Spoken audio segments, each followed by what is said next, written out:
Assalamu Walaikum. Hello friends, how are you? Welcome back to my another video.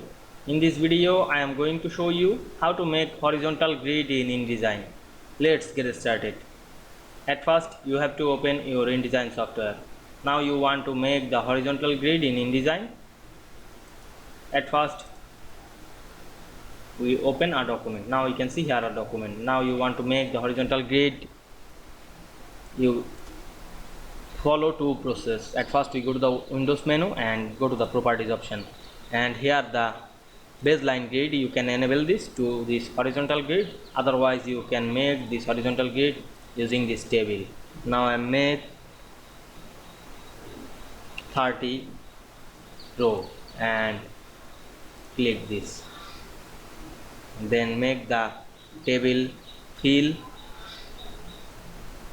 none and the outline is black. Click the move tool, then click and make this back. Now we can see we make the table horizontal grid very easily. I hope you enjoyed my video. Please like, comment, share and subscribe my channel. Thanks for watching.